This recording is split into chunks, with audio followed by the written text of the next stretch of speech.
guys, welcome to my vlog. Welcome back. Matagal-tagal bago tayo nakapag-video ulit. Kasi nung mga nakaraang araw or nakaraang linggo, medyo busy tayo. Kaya hindi tayo nakagawa ng mga video. So, for now, ang isi-share ko ng mga ideas sa inyo, since na summer ngayon, talagang nagsisimula na yung kainitan. Talagang dito na yung simula na halos na talagang sobrang init na nararamdaman na natin. Hindi na natin masyadong nararamdaman yung lamig ng panahon. Like sa ibang lugar, nararamdaman. Pero ngayon talaga nagsisimula na talaga ang sobrang init since nagmamahal na araw na. So dahil summer, tag-araw, medyo yung mga manok natin is medyo apekto. Dahil nga, syempre, sa sobrang init ng panahon, may stress yung mga manok natin. Hindi natin maiwasan na talaga makakaramdam yan ng stress. So, paano ba ang dapat natin gawin? Since na sobrang init, para maiwasan naman nila yung masyadong stress. So, ang gagawin natin ngayon ay ipapakita ko sa inyo kung ano yung mga possible na pamamaraan. I mean, sa mga, yung maitutulong ko lang ba? Kasi sa iba, maraming mga idea, lalo na yung mga malalaking poultry. So, based on my experience at sa mga nakikita ko rin sa iba, gusto ko rin i-share sa inyo kung ano yung mga pwede naman natin gawin. So, ito po yung ipapakita ko sa inyo. So guys, ito po yung harap ng poultry natin. So, kitang-kita niyo naman, ayan, init na init ako. Kasi tirik na tirik yung araw, sobrang init. Yan. So ano ba ang dapat nating gawin para maiwasan naman natin na hindi masyadong mainitan tong mga manok? So, ang unang-unang dapat gawin natin, dahil para maging maganda yung atmosphere nila, kasi yung ibang mga manok, meron po silang mga net sa gilid.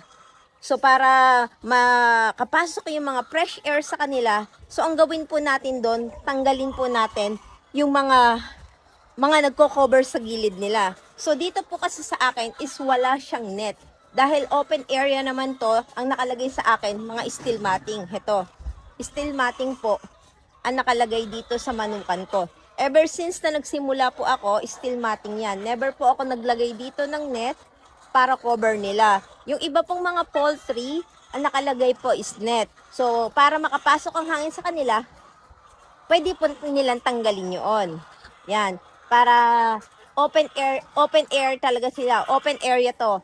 So, doon sa kabila, ganun din po. Naka-open din siya. Para makapasok yung hangin. Siyempre, ito, meron din kasi dito mga dumi-dumi. Yan, may mga agiw-agiw dito. So, mas maganda dito, tanggalin natin yung mga agiw para kahit pa paano, hindi maka-istorbo itong mga agaw na to sa pagpasok ng hangin doon sa loob. Mas magiginhawahan kasi yung mga manok kapag talagang maaliwalas yung hangin na pumapasok sa kanila. Unlike sa may mga cover, para silang nakukulob sa loob, hindi makapasok ng mabuti yung mga sariwang hangin. Ganon din po sa kabila, ganyan din ang itsura niya. Yan. Talagang dinesign ko po yan mula't simula na steel matting po ang nakalagay. Ang advantage din kasi kaya steel matting nilagay ko dyan para maiwasan ding makapasok yung ibang mga alaga kong hayop katulad ng mga kambing para hindi maka-istorbo yung mga manok nila. So, kaya no, nakita nyo naman, ito. Ayun, may mga agiw-agiw din doon. So, doon sa mga agiw-agiw na yon, mas maganda, wawalisan din natin yan. Alihin natin ng walis tingting para matanggal yung agiw nila. So, mas maginhawa ang mga manok natin kung maaliwalas yung kanilang kulungan. At saka isa po, dahil sa sobrang init ng panahon, yung mga manok na yan, mapapansin nyo, sobrang lakas po nilang uminom. So, dapat ma-maintain na natin na lagi po silang merong inumin sa loob, dito sa kulungan, dun sa container nila. Ang ginagawa po kasi namin, since sobrang lakas nilang uminom, yung container po namin dito, nauubos po nila yon. So, di ba pag nagpapakain po kami sa umaga, maglalagay kami doon ng tubig sa container, then ang balik namin is 2:00. Sasalinan uli namin ng tubig yan. Then, babalik po kami ng 5:00, kasi dadaan ng magdamag, kailangan din nila ng water kasi sobrang init nga po ng panahon. So, 3 times kami pumupunta dito para magsali ng water. Sa hapon, hindi na kami nagpapakain kasi twice lang po ang pakain, di ba? Pero dahil nga sobrang init ng panahon, yung tubig, bumabalik kami ng alas 5 para lagyan uli yun. Kasi pag bumalik ka na pag nagpakain ka na alas 2, pagbalik mo na alas 5, talaga naman, konti na lang yung tubig doon. Kaya dinadagdagan natin yon. So, malaking bagay yung magagawa natin na yon para yung mga manok is maiwasan nila ang pagka-stress sa sobrang init ng araw. Since na ngayon, hindi pa naman masyadong ganun kainitan, kaya pa naman nila. Sabihin na natin nasa 30 degree ang init, medyo kaya-kaya pa na nila. Pero pag sobrang init, umabot na yan ng 40 degree. Yan, mapapansin mo na stress na yung mga manok na yan. At isa sa magiging resulta niyan, pag stress sila, pati yung paglilay nila ng eggs, maapektuhan. Hindi makakapag-produce sila ng egg ng maayos kasi nga, stress nga po sila. So, dapat maiwasan po natin yun kasi, syempre, maapektuhan tayo dahil medyo bababa yung egg production natin kapag ang mga manok natin ay naapektuhan ang pangingitlog nila. So, ganun po ang dapat gawin natin. Yung iba po, may nilalagay sila na actually wala akong idea, hindi pa ako nakakita, pero sinasabi po is meron silang mga nilalagay na air cooler para pag dumating yung time na sobrang init ng panahon, meron silang way para malamigan yung mga manok. Yung iba naman po sa ibabaw, meron silang yung fountain na umiikot na ganyan, nagwiwisik sa kanila para medyo malamigan ang mga manok.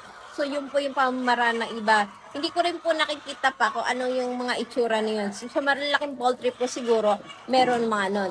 Pero since na ito, ganito yung alaga natin, nasa 384 heads, dito lang naman, hindi ganong kalakihan. So, yung magagawa natin na yun, malaking bagay po, yung yung kulungan nila is open. At isa po sa mga gustong magsimula ng pagtatayo ng poultry, isa po dapat sa mga ma-consider natin ay yung kanilang location. So, sa location po, mas mabuti doon tayo sa hindi masyadong bilad sa araw. So, katulad nito, sabihin niyo sa akin, bakit sa gitnang bukid, bilad sa araw? O, pag gitnang bukid, pero dapat ang gawin po natin para makatulong sa kanila, mas mabuti na magtanim po tayo ng mga puno sa paligid dahil po yun makakatulong po sa kanila para malamigan yung mga manok. So, magsimula tayo magtanim ng mga puno diyan sa gilid para kahit paano yung mga sariwang hangin na papasok sa area nila, malamig po at makakatulong po yung lilim ng puno na yun para maiwasan po nila yung makaramdam ng sobrang stress sa init ng panahon.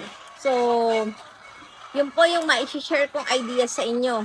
And kung makita nyo naman po na sobrang stress na yung mga manok natin, kasi kami po ginagawa namin yan, meron po tayong gamot na inihahalo sa inumin nila.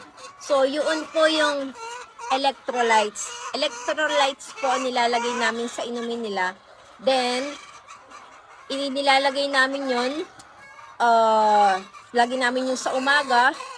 So, yun, makakatulong sa kanila yon para ma-recover nila yung sarili nila para makapag-produce sila ng maayos na egg. Wala silang masyadong maramdaman. So, ito yung electrolyte na sinasabi ko. So, yan po yung pinapainom natin para maiwasan yung pagka-stress ng mga manok. So, sana po nakatulong sa inyo yung mga ideas na na-share ko. So, yan po mga ideas na na-share ko is based lang po sa mga experience for namin. Pero kung may iba po kayong mga problem, so mas mabuti nagko-consult tayo doon sa mga expert sa pag-aalaga ng mga manok, yung mga veterinarian. So, yun po. Pero since na ito, open lang naman tayo, maliit na area. So, yun po yung ma-share kong idea sa inyo Sana po makatulong po yung video na to sa mga magsisimula na magtayo ng ganitong business. So maraming salamat po ulit sa panonood ng video ko. Sana po patuloy pa rin po kayong sumusuporta. So maraming salamat po ulit.